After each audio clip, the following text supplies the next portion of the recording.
ఈ వీడియో ఒకసారి చూడండి. ఈ వీడియోలో ఒక చిన్న పాపని ఎలా తల్లిందో చూడండి. ఇది మధ్యప్రదేశ్లోని అంగన్వాడీ కేంద్రంలో జరిగింది. స్కూళ్లలో వర్కర్ కాలితో తన్నడంతో ఈ పాపపై మెట్ల నుంచి కింద పడింది. వీడియోలో సోషల్ మీడియాలో బాగా వైరల్ అవుతుంది. నెటిజన్లు తీవ్రంగా ఆగ్రహం వ్యక్తం చేస్తున్నారు. పన్వేరు తాలూకా నాలింజల ప్రాంతంలో అంగన్వాడీ కేంద్రంలో ఈ చిన్నారి మహిళ కాలుతో తన్నడం దారుణంగా తన్నటం కొట్టి వీడియోలో ప్రస్తుతం సోషల్ మీడియాలో విపరీతంగా వైరల్ అవుతుంది.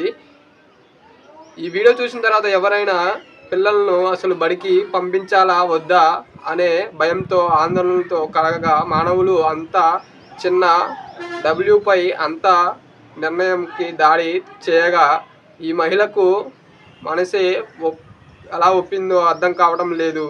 ఈ ఘటనపై అత్యంత తీవ్రంగా ఖండించదగినది.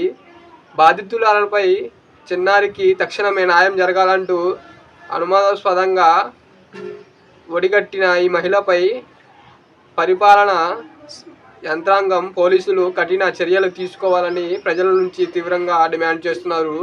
ఈ వీడియో చూసిన తర్వాత ఈ చిన్న పాపను ఎలా తన్నాలనిపించిందో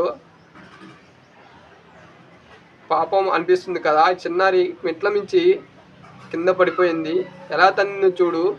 అసలు ఆమె ఒక తల్లే కాదు, తన కూతుర్నైతే అలా తంతుందా అనే ఎలిగేషన్స్ సోషల్ మీడియాలో బాగా వైరల్ అవుతున్నాయి. ఈ వీడియో చూసిన తర్వాత మీకు ఏమనిపిస్తుందో కామెంట్లో తప్పకుండా తెలపండి.